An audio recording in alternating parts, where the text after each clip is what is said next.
Our wedding was like a scene straight out of a fairy tale. Under a vast canopy of twinkling lights, Jack and I stood hand in hand, our hearts pounding with love and anticipation. The venue was beautifully decorated, with pastel flowers and the sweet scent of roses filling the air. Our family and friends looked on with joy, their smiles reflecting our own. "Dearly beloved," the officiant began, his voice resonating throughout the hall. "We are gathered here today to witness and celebrate the union of Amelia and Jack." As he spoke about love, commitment, and the journey ahead, Jack's grip on my hand tightened. He glanced down at me, his blue eyes brimming with tears of joy. "Amelia," he whispered, just loud enough for me to hear over the soft background music, "you are my dream come true." I felt a lump in my throat and blinked back tears. "And you are mine," I whispered back, squeezing his hand in reassurance. Our vows were heartfelt, each word carrying the weight of our commitment. "I vow to always love, honor, and cherish you," I said, gazing into Jack's eyes, "through all the ups and downs, for better or for worse." Jack, ever the romantic, smiled warmly.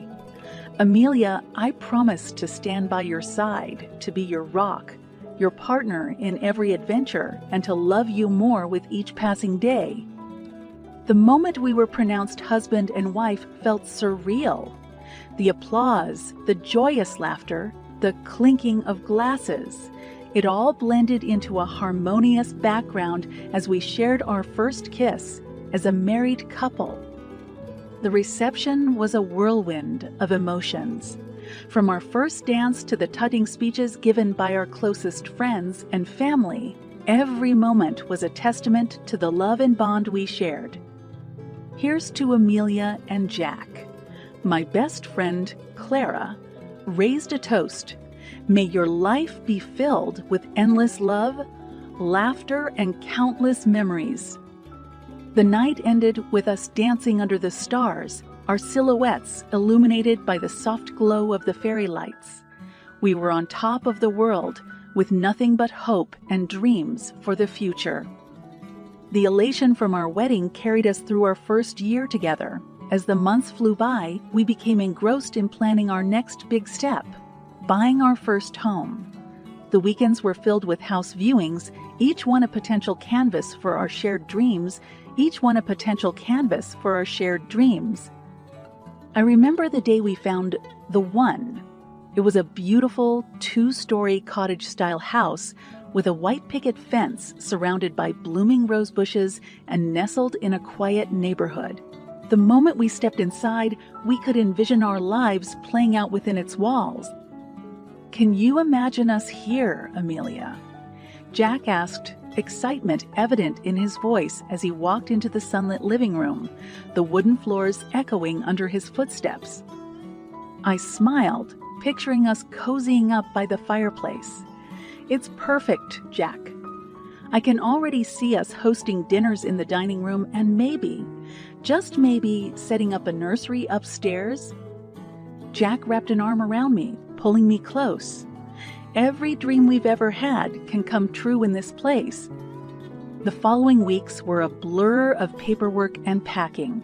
The day we got the keys, we celebrated with a bottle of champagne, toasting to our new beginnings. The house, though empty, echoed with our laughter and the clinking of our glasses. As days turned into weeks, we took to furnishing our home. I had a penchant for vintage pieces, and Jack, having an artistic eye, would often sketch designs for custom-made furniture. Our weekends were often spent scouring flea markets and antique stores. "Do you think this lamp would go well in the study?" I asked one day, holding up an ornate lamp with intricate designs. Jack squinted, picturing the room. "It's a bit grand, but with the right table and decor, it could be the centerpiece." Our home was gradually filled with memories and pieces that told our story. Jack had landed a few freelance gigs, but he was still on the hunt for something more permanent. I often found him in his study late at night, poring over job listings. "Don't worry," I'd reassure him, wrapping a blanket around his shoulders. "The right opportunity will come along." He'd smile, a mixture of gratitude and worry. "I just want to give you everything, Amelia, everything and more." And as we nestled into our new life, little did we know of the challenges and surprises the future held for us. But in that moment, surrounded by the warmth of our new home, everything felt just right. The following months after settling into our home were filled with little joys and domestic routines. Despite the challenges we faced, our bond seemed to grow even stronger. However, amidst the routines, I began noticing subtle changes in myself. It wasn't just the occasional wave of nausea or the unexplained fatigue. My emotions seemed to be on a roller coaster, and certain smells that I once loved now made me cringe. One particular morning stands out. I was preparing breakfast when the aroma of coffee, usually a comforting smell, made my stomach churn. Jack noticed my pallor and rushed over, concern evident in his eyes. "Amelia, what's wrong?" I'm not sure," I admitted. "I've been feeling strange for a while now." A pause hung in the air as a realization hit both of us. "Could you be?" Jack began, but couldn't finish his sentence. I nodded slowly, both of us contemplating the possibility. "I think I should take a pregnancy test." The drive to the pharmacy was a silent one, the air thick with anticipation. We bought the test, and as soon as we got home, I took it, anxiously waiting those long minutes that felt like hours. When I finally looked, the 2 lines stared back at me, confirming our suspicions. A whirlwind of emotions engulfed me. I walked out to where Jack was waiting, the result clutched in my hand. He looked up, searching my face for the answer. Without a word, I showed him the test. His eyes widened, processing the information. And then a huge grin broke out on his face. "We're going to be parents," he exclaimed, enveloping me in a tight embrace. "I can't believe it," I whispered into his shoulder, tears of joy streaming down my face. That night, we lay in bed, hands on my still flat belly, dreaming of the future. We chatted excitedly about baby names, nursery themes, and all the adventures we'd have as a family. "I hope our child has your eyes," Jack mused, tracing the outline of my face with his finger. "And your love for art," I replied with a smile. As we drifted off to sleep, our hearts were full of hope and love for the little life growing inside me. Little did we know the roller coaster of emotions we'd soon embark on, but in that moment, the world felt perfect. The initial joy of discovering our impending parenthood was soon accompanied by the challenges that came with it. As my belly began to swell, so did the demands of everyday life. Our cozy home, once a haven, began showing signs of disarray. Clothes were left unwashed, dishes piled high in the sink, and dust settled on surfaces. While my job remained a source of stability, Jack's ongoing search for steady employment became a growing concern. One evening, after a particularly grueling day at work, I came home to find the living room in chaos. Magazines strewn around, an unwashed coffee mug from the morning, and Jack engrossed in his laptop. "Jack," I began, trying to keep the weariness from my voice, "could you maybe tidy up a bit? I'm really tired and it's getting harder for me." He looked up, a touch of irritation in his eyes. "I've been searching for jobs all day, Amelia. It's not like I'm lazing around." "I understand," I replied softly, "but we're in this together. The housework shouldn't fall on one person." Days turned into weeks, and the pattern persisted. One morning, I found myself on my hands and knees, attempting to clean up a spill, the weight of my belly making the task almost impossible. Clara, my best friend, happened to visit that day and found me struggling. "Amelia, what are you doing? "Where's Jack?" she exclaimed, rushing over to help me up. "In his study, I guess," I murmured, tears of frustration threatening to fall. Clara, always the protective one, knocked on Jack's study door. "Jack, you need to step up. Amelia can't do everything." Jack's response was curt. "I'm trying, okay? It's not easy for me either." This growing tension between us was palpable. Conversations that used to flow effortlessly now felt forced. Our once joyful anticipation for the baby was overshadowed by a looming cloud of discontent. One evening, as I was folding laundry, Jack walked in. I took a deep breath, deciding to address the elephant in the room. "We need to talk, Jack. This isn't working." He sighed, running a hand through his hair. "I know, Amelia. I'm sorry. It's just, everything feels so overwhelming." "I'm overwhelmed too," I responded, my voice breaking. "But we need to face this together, for our sake and for our babies." Jack nodded slowly, the weight of our situation finally sinking in. "We'll figure it out," he murmured, pulling me into a hug. But as days turned into weeks, the strain between us continued, setting the stage for events neither of us could have anticipated. My pregnancy progressed, and the weight of our unresolved issues pressed down on us. The house became emblematic of the chaos in our lives. Despite our talks and attempts at reconciliation, Jack's lack of involvement around the house deepened my feelings of isolation and resentment. 9 months pregnant, the physical strain was almost unbearable. I had swollen feet, backaches, and a constant feeling of exhaustion. On one of those particularly tiring days, I decided to take a break from the endless cycle of chores. I was lying on the couch, hoping to catch a short nap, when Jack stormed into the room, a scowl etched on his face. He held up a plate from breakfast, now crusted with dried food. "This is disgusting, Amelia. How hard is it to clean up after yourself?" he spat out. I looked up at him, disbelief clouding my vision. I'm carrying our child, Jack. I'm exhausted. I can't be expected to do everything.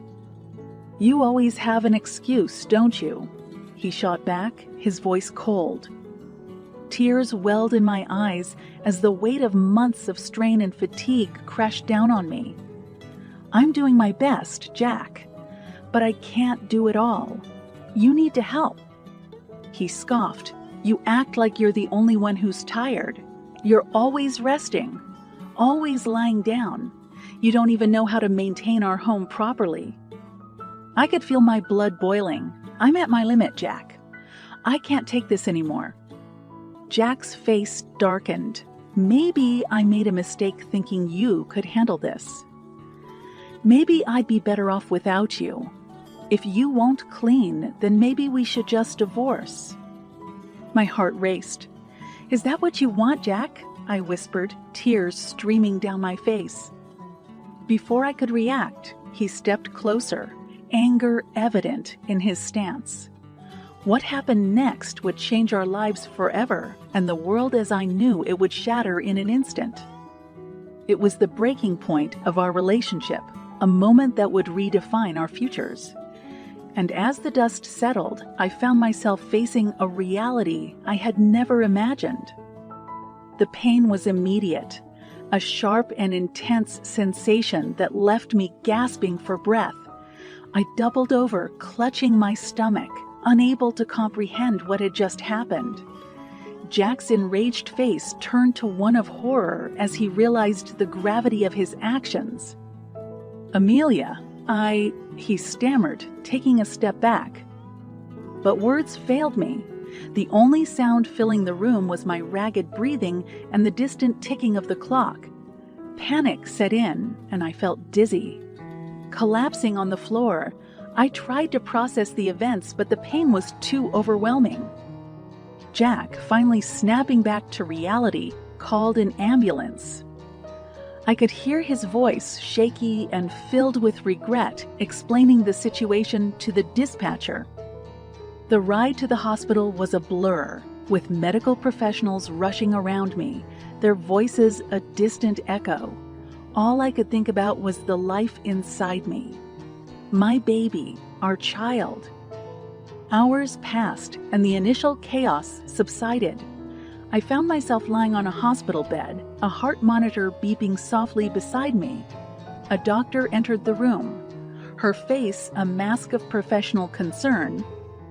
"Amelia," she began gently, "I'm so sorry, but we couldn't save the baby." The words hit me like a tidal wave, pulling me under with their devastating weight. A sob escaped my lips, and the pain in my heart dwarfed the physical discomfort I felt. Jack, who had been waiting outside, was brought in by a nurse. He looked broken, guilt etched on his face. "Amelia," he whispered, taking a tentative step forward. "Don't," I managed to say, holding up a hand. "I can't look at you right now, just—" The days that followed were a haze of grief and disbelief. I leaned heavily on my family and friends, particularly Clara, who became my pillar of strength. She was with me when I spoke to the police, recounting the events that led to the loss of my baby. Charges were filed and Jack was arrested for domestic violence. One evening, while resting at my mother's house, I looked out the window, lost in thought. Clara sat beside me, her presence comforting. "It's not your fault, Amelia," she whispered, her voice soft. "I know," I replied, tears glistening my eyes, "but it doesn't make the pain any less real." The heartbreaking truth was that my dream of becoming a mother, of nurturing a life, had been snatched away in an instant. And as I faced the arduous journey of healing ahead, I knew that my life would never be the same again. Days turned into weeks, and weeks into months. The pain was ever present, but with time, the sharp sting started to dull, replaced by a lingering ache. The legal proceedings were draining but necessary. With Clara by my side and a formidable legal team, we built a strong case against Jack. It was during this period that I met Daniel. An attorney specializing in cases like mine, he was compassionate, understanding, and a guiding light in one of the darkest periods of my life. Our professional relationship slowly blossomed into friendship. One evening, after a particularly challenging day in court, Daniel suggested we go for a walk. The city park, with its serene atmosphere, seemed like a different world. "You know," he began, looking at the tranquil waters of the pond, "sometimes life throws the worst at us. But it's how we bounce back that truly defines us." I sighed. "I've lost so much, Daniel." He turned to face me, his eyes earnest. "But you've also shown incredible strength. You faced your fears, sought justice, and protected others from facing the same fate. That's admirable, Amelia." The warmth in his words made me smile, something I hadn't done genuinely in a long time. Our walks became a regular occurrence, and with each passing day, the weight on my heart lightened. One evening, as the sun painted the sky in hues of gold and crimson, Daniel hesitated, choosing his words carefully. "Amelia, I know the timing may not seem right, but I've grown to care for you deeply. When all this is over, when the dust finally settles, would you consider giving us a chance?" I looked into his eyes, seeing sincerity and hope. After a moment's contemplation, I nodded. "Yes, Daniel. I think I'd like that." The day Jack was sentenced to 9 years in prison marked the end of a painful chapter in my life. As I stepped out of the courthouse, the sun seemed a little brighter, the world a bit more hopeful. With Daniel's unwavering support, I began to rebuild. We moved to a small town where I started a support group for victims of domestic violence. Together, we turned our pain into purpose, ensuring that no one would have to suffer in silence. although the memory of my unborn child always lingered. With time, acceptance and healing prevailed. I found love and purpose in a world that had once seemed so bleak. And in this newfound strength, I discovered that life, no matter how broken, could always start anew. My name is Diane, and not so long ago, I lived what many would consider a picture-perfect life. Or at least, that's how it seemed on the surface. I met Mark in college. It was one of those too good to be true stories. Our eyes met across a crowded room during a sociology class, and the rest was history. He was tall, handsome, and his eyes. Oh, his eyes. Oh, his eyes. They sparkled like stars. Mark was the kind of guy who would bring you breakfast in bed and remember all the little things that make a big difference. But enough about Mark. Let's get to the story. Our wedding was everything I ever dreamed of. It was the epitome of a fairy tale wedding, right down to the letter. White roses everywhere, the scent filling the air with a romantic perfume that still lingers in my memories. My wedding dress was a piece of art, layers upon layers of the finest silk and lace, sparkling with tiny crystals that caught the light as I moved. The vows were heartfelt. Even Uncle Ted, who never cried, had to wipe away a tear. "Mark, you may now kiss the bride," the pastor announced. As Mark lifted my veil, he whispered, "I love you, Diane, more than anything in this world." "And I love you," I whispered back, feeling like the happiest woman on earth. We sealed our vows with a kiss, and just like that, we were husband and wife. But you know, not all fairy tales are without their villains. In mine, it was Susan, Mark's mother. From day one, she looked at me like I was some sort of alien creature. I still remember the first time I met her. She scrutinized me from head to toe and said, "Oh, so you're Diane. Mark has told us so much about you." It was the way she said it, her tone, her expression, that sent a chill down my spine. I tried to give her the benefit of the doubt, thinking, maybe she's having a bad day, but those bad days never seemed to end. "Mark, your mother is rather cold," I told him after the first family dinner I attended. "Don't worry about it," he reassured me. "Mom's just protective of me. She'll come around." But she never did. Each family gathering became a showdown, a struggle to maintain a polite facade while dodging passive, aggressive comments and thinly veiled insults. "So Diane, when are you planning to have children?" She would ask, her eyes narrowing as though she was daring me to disappoint her.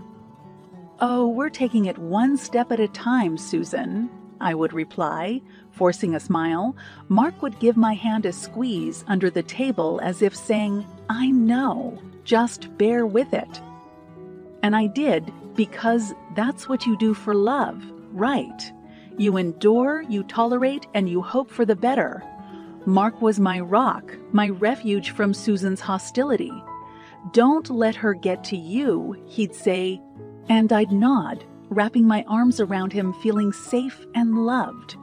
But despite my near-perfect marriage and the beautiful life Mark and I were building together, Susan remained the uninvited guest, the permanent dark cloud on my sunny horizon. So yes, my life seemed picture perfect, but it had its cracks, fine lines that were slowly but surely spreading across the canvas. I had no idea then how far Susan would go to shatter the image, but I would soon find out. Little did I know, the reckoning was just around the corner, waiting to unfold in the most unimaginable way. And that's how my story began. A tale of love and betrayal, of dreams and nightmares coexisting in the tapestry of my life. It's not a story for the faint-hearted, but it's mine, a testament to the resilience of the human spirit and a cautionary tale for those who think they can walk over me. As you'll see, I may bend, but I won't break.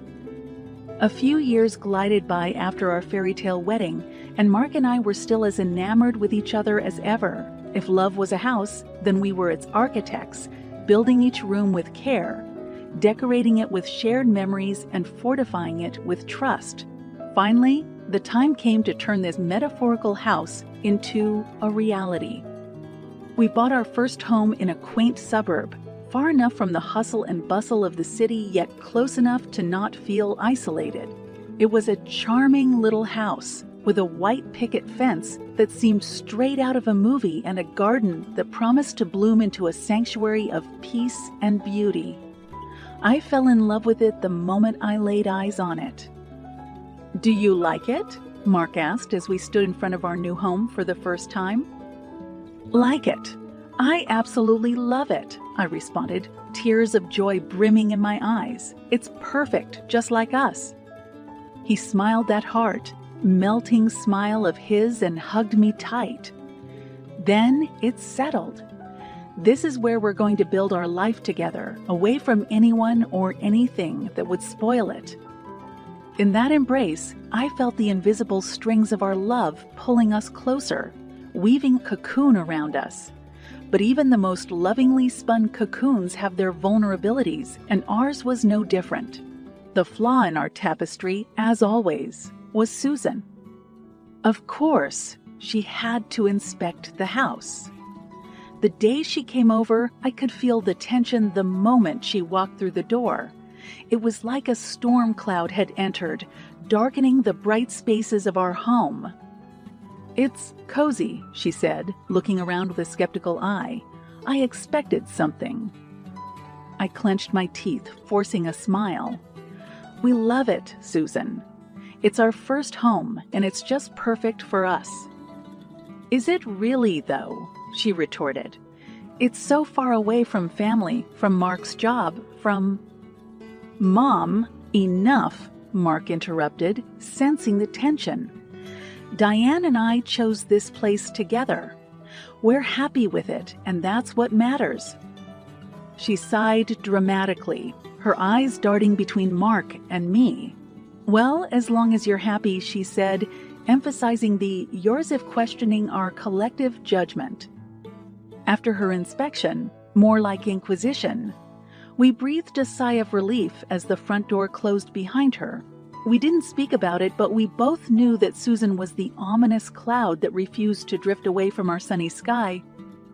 Weeks turned into months, and as we settled into our new home, adding touches that made it uniquely ours, the topic of Susan became a silent taboo. Mark knew how much her disdain affected me, but what could we do? She was his mother, after all. Blood may be thicker than water, but love was the force that kept us afloat. "We'll deal with it, Diane," Mark assured me one evening as we sat on our porch, staring into the twilight. "As long as we're together, we'll deal with it." I leaned my head on his shoulder, taking comfort in his words, in his presence. "I know, Mark. With you by my side, I feel like I can face anything. Even your mom." We laughed, and in that laughter, I found solace. Our home was indeed sweet, but it was also a battleground, one that demanded constant vigilance. Little did we know that a far greater storm than Susan's disapproval was about to strike, one that would shake the very foundations of our home and our lives, and it would all unfold at a seemingly innocent dinner in a restaurant that I never thought would become the stage for our unfolding drama. And so, life in our home sweet home continued. It was a sanctuary, a haven of happiness with an undercurrent of tension that refused to dissipate. But we held on, navigating the stormy seas with love as our anchor. Yet, as the saying goes, calm seas never made a skilled sailor, and the most turbulent waters were still ahead of us. It was a test we never saw coming, a tempest that would either drown us or teach us how to swim. The sun was setting on a particularly calm Friday when my phone buzzed on the kitchen counter. Mark was away on a business trip, and I was busy prepping a homemade pizza for myself. A small, comforting ritual for the lonely weekends. I wiped my flour, dusted hands on a towel, and picked up the phone, expecting a text from Mark or perhaps a friendly message from a neighbor. It was neither. "Would you like to have dinner tomorrow night? It's time we cleared the air. Susan." The message hung heavy on the screen, like a weight suddenly thrust into my otherwise light day. I felt my heart leap into my throat. Cleared the air could mean anything coming from Susan. But in the interest of family harmony, this was an opportunity, albeit a risky one, that I couldn't easily dismiss. I pondered over the message for a moment, my thumb hesitating over the screen. Then, taking a deep breath, I typed, "Sure, Susan." "What time and where?" "The Pines Restaurant, 7 p.m. S." Ah, the Pines. A high-end restaurant known for its exquisite food and upscale ambiance. It wasn't a place for casual conversations. It was a setting that demanded gravity. This dinner invitation was shaping up to be more than just an olive branch. Or so I hoped. "Do you think it's a good idea?" I asked Mark over the phone later that evening. "If she's extending an invitation, maybe she's finally ready to be amicable," he reasoned. "Give it a shot, Diane. For us." His words, always my anchor, steadied my resolve. All right. I'll go. The next evening, I dressed with care, choosing a simple but elegant blue dress that Mark loved. I glanced at myself in the mirror, taking a moment to calm the butterflies in my stomach. This was an evening that could mend fences or break them beyond repair. I left our home armed with cautious optimism, driving through the gradually darkening streets until the glimmering sign of the Pines came into view. As I walked into the restaurant, a wave of soft jazz music enveloped me, intermingled with the subtle sense of gourmet cuisine. A hostess led me to the table where Susan was already seated, perusing the menu with a discerning eye. "You look nice," she said, offering me a faint smile as I sat down. "Thank you, Susan. You look lovely as well," I responded, forcing warmth into my words. It was going to be a long evening if we started it off on the wrong foot. She seemed to appreciate the compliment, her shoulders relaxing ever so slightly. "Let's make this dinner a fresh start, shall we?" "A fresh start sounds wonderful," I said, allowing myself to hope. It seemed as if we were both willing to extend an olive branch to meet halfway on the bridge that had for so long been crumbling between us. At that moment, the waiter arrived to take our orders, politely introducing himself before recommending the chef's specials. We both opted for a salmon dish, and Susan even suggested we share a bottle of white wine. As the waiter walked away, I felt an unfamiliar but not unwelcome sense of relief. Could this really be the turning point? But then, Susan excused herself to go to the restroom, and the atmosphere shifted palpably as though the air had thickened. The evening was far from over, and little did I know that beneath the veneer of polite conversation and shared wine, darker currents were flowing. As I sat there alone, pondering the unpredictable twists and turns of life, I had no idea that I was on the edge of a precipice, about to be pushed into an abyss from which there would be no return. No matter what happened next, I was certain of one thing: this dinner would change everything. And it did. But not in the way I had ever expected, not in the way anyone could have foreseen. The storm that had been brewing was about to break, and when it did, it would leave devastation in its wake. So there I sat, awaiting Susan's return, oblivious to the chain of events that were about to unfold, a chain that would shatter illusions, test loyalties, and force me into a reckoning I never saw coming.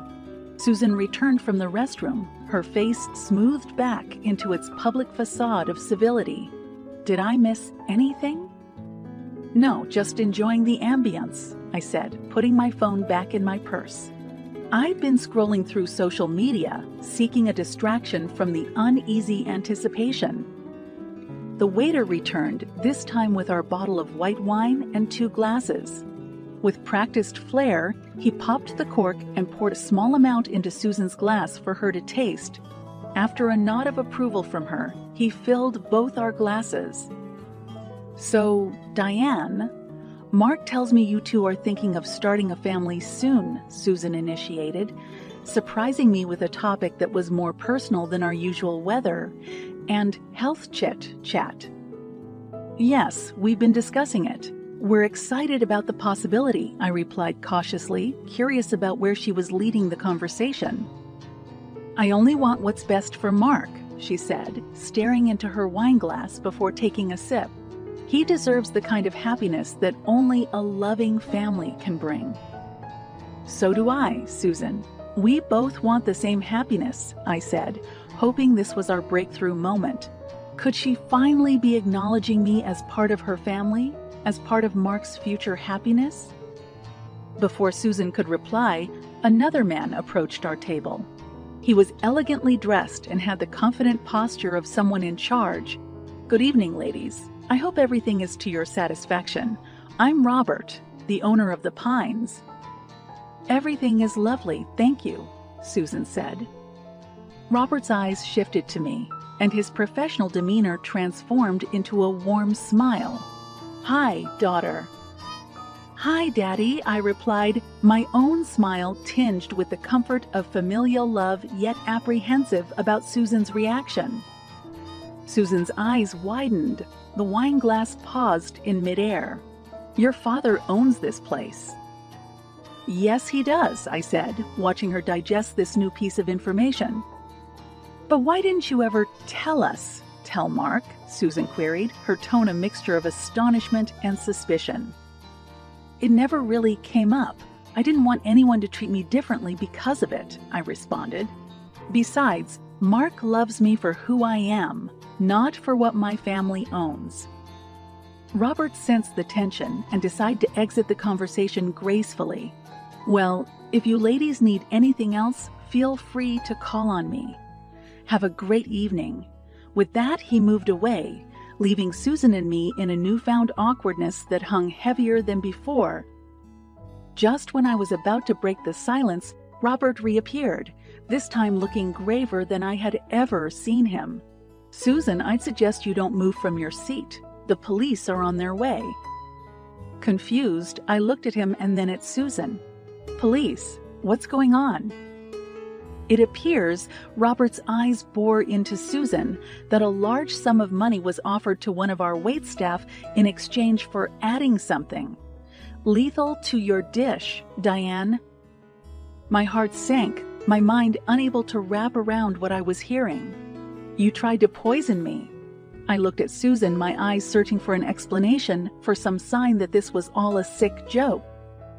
"Yes," Susan finally said, her voice eerily calm, as if the admission cost her nothing. "You are not worthy of my son. You never were, and you never will be." The room seemed to spin, the gravity of her words pulling me into a dark void. Before I could say anything, the police arrived, handcuffing Susan while reading her rights.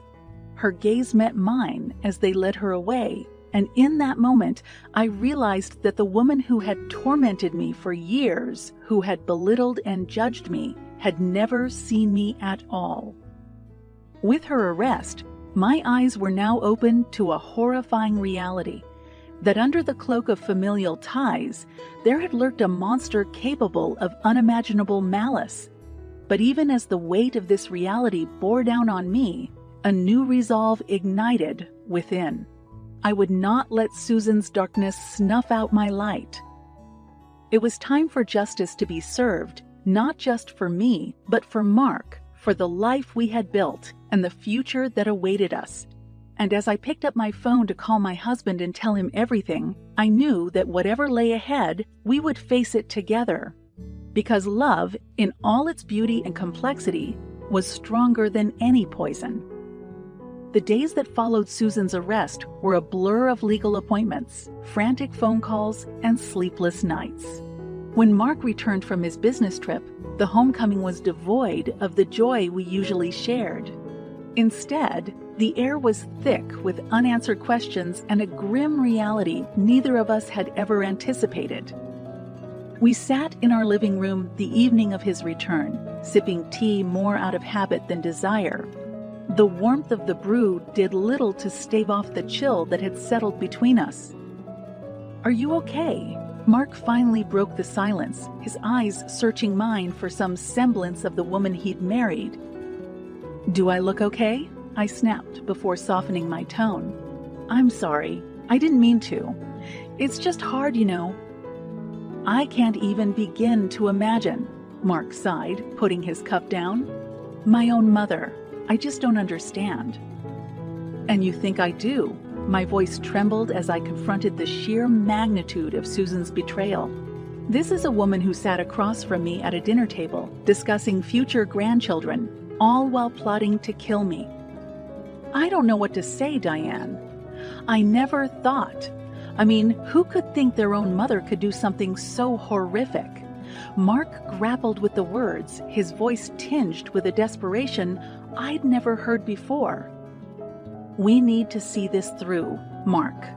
We need to make sure she faces the consequences of what she tried to do," I declared, my resolve strengthening with each word. Mark nodded, his eyes meeting mine with a determination that matched my own. "You're right. She has to be held accountable." Following the advice of our lawyers, I filed a formal report detailing Susan's attempted poisoning, substantiated by the testimonies from my father and the restaurant staff. A court date was set, and it felt like we were heading towards some form of closure, however painful it might be. The courtroom was an arena of high emotions when we finally appeared for the trial. Mark sat beside me, his hand gripping mine as if drawing strength from our touch. Across from us was Susan, her eyes colder than ever but unable to break my own gaze. I had come this far and there was no turning back now. "Diane, can you confirm that Mrs. Susan Williams attempted to poison you during a dinner at the Pines restaurant?" The prosecutor's voice cut through the tense silence of the courtroom. "Yes, I can," I replied, my voice steady despite the shaking of my hands. "And what, in your opinion, would have been the outcome had your father not intervened?" "I would not be here today," I said, the gravity of those words sinking in, echoing in the chamber of my heart. My eyes met Mark's, his own brimming with unshed tears. It was a reality we had not allowed ourselves to fully contemplate. The gavel struck, its sound reverberating through the courtroom as Susan was sentenced to 6 years in prison for attempted murder. As she was led away, her eyes met mine one last time, but this time I saw something I hadn't seen before, a flicker of regret. Walking out of the courtroom, Mark enveloped me in his arms, holding me close as if afraid I might vanish into thin air. "I love you, Diane, more than anything in the world. And I'm so sorry you had to go through this." "I love you too," I whispered back, feeling the weight of the last few weeks finally begin to lift. We had weathered a storm most couples would never have to face, and while the journey ahead was uncertain, our love felt stronger, unbreakable in the face of adversity. As we walked hand in hand out of that courthouse, leaving behind the nightmare that had nearly torn us apart, I realized that this was more than just a legal victory. It was a personal reckoning, a claiming of space and voice in a narrative that someone else had tried to write for me. No more would I be a silent character in Susan's twisted story. From now on, I was the author of my own fate, penning each chapter with a courage born from the deepest wells of love and survival. And so, as one chapter closed, another was set to begin, and this time, I was ready for whatever came next. Courtrooms have a unique smell, a blend of old wood, stale air, and a kind of tension that seems to hang suspended, as if waiting for a chance to manifest into something tangible. But today, the tension was already thick enough to cut with a knife. As I sat next to Mark, my eyes flickered to Susan, who was across the room behind a table of her own. She avoided eye contact, her eyes focused on a point far beyond the walls of the courtroom. "Are you ready?" Mark whispered, squeezing my hand gently. "As ready as I'll ever be," I replied, my stomach a tight knot of anticipation. The trial began with the judge outlining the charges against Susan: attempted murder. She pled not guilty, a move that didn't surprise me but still made my blood boil. Her lawyer argued that the money Susan had given to the waiter was misunderstood as a bribe when it was, in fact, a generous tip. It was a weak defense, made weaker by the weight of evidence against her. My father's security footage, the waiter's testimony, and the poison that had been recovered were damning. "Diane, is it true that you had no prior knowledge that Mrs. Susan Williams intended to harm you that evening?" the prosecutor questioned, eyeing me with a kind of professional sympathy. "Yes, that's correct. I was under the impression that we were meeting to mend fences," I answered, trying to keep my voice steady. "Mrs. Williams," the prosecutor turned toward her, "is it true you had told your son Mark that you wanted to make amends with Diane?" Susan hesitated for a moment, then spoke. "Yes, I did say that." "Then why did you take such drastic actions against someone you claimed to be reconciling with?" The prosecutor's voice was sharp, cutting through the silence that had gripped the room. "That woman," Susan pointed at me, "doesn't deserve my son. She doesn't fit into our family." "Mrs. Williams, fitting into a family is not a justifiable reason for attempted murder," the prosecutor retorted, shaking his head in disbelief. After the closing statements were made, the jury retreated for deliberation. Time ticked by painfully slow. Mark and I held hands, our grip tightening with each passing minute. Finally, the jury returned, and the courtroom hushed in anticipation. "We find the defendant, Susan Williams, guilty as charged," the jury foreperson announced. My heart surged with a flood of emotions: relief, sorrow, and a grim satisfaction that justice had been served.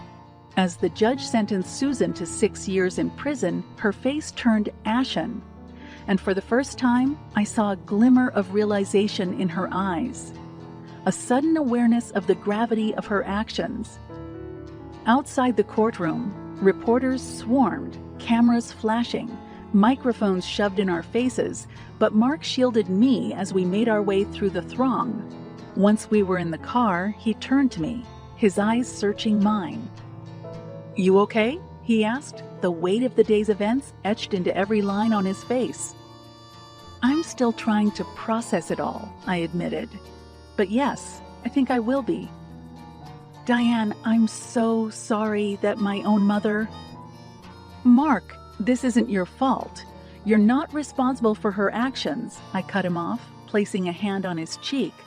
"We need to focus on our future, whatever that might be." He took my hand and kissed it softly. "You're right, I love you, and from here on out, that's what matters most." In the end, Susan got what she deserved.